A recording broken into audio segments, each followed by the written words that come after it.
السلام علیکم، اسلام کی باتوں میں خوش آمدید۔ بسم اللہ الرحمن الرحیم، الحمدللہ رب العالمین، والصلاۃ والسلام علی خاتم النبین محمد صلی اللہ علیہ وآلہ وسلم۔ آج کے دور میں ہر شخص مختلف مشکلات اور پریشانیوں کا شکار ہے۔ ایسے میں قرآن و سنت میں بتائے گئے وظائف کو اپنانا بہت مفید ثابت ہو سکتا ہے۔ آج ہم آپ کے ساتھ ایک ایسا طاقتور وظیفہ شیئر کریں گے جس کی برکت سے آپ کی مشکلات میں کمی اور آپ کی دعاؤں کی قبولیت ہو سکتی ہے۔ یہ وظیفہ ایک مستقل عمل ہے، اس کے لیے اس کو روزانہ کے معاملات میں شامل کریں اور پورے یقین کے ساتھ پڑھیں۔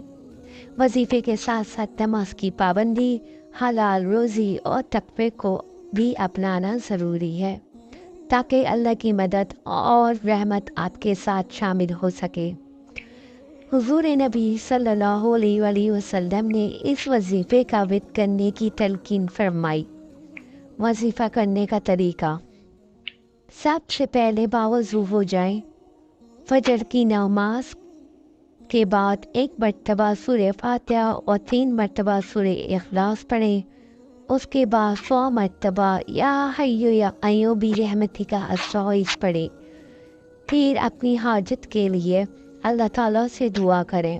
یہ وظیفہ بہت سی مشکلات کے حل کے لیے بہت مجروب ہے، چاہے وہ رزق کی تنگی ہو، بیماری ہو یا کسی اور قسم کی پریشانی۔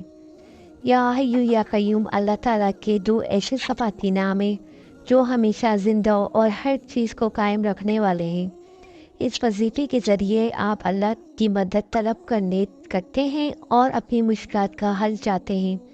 اللہ تعالیٰ ہمیں اس وظیفے کو اخلاص کے ساتھ اپنانے کی توفیق عطا فرمائے اور ہماری دعاؤں کو قبول فرمائے۔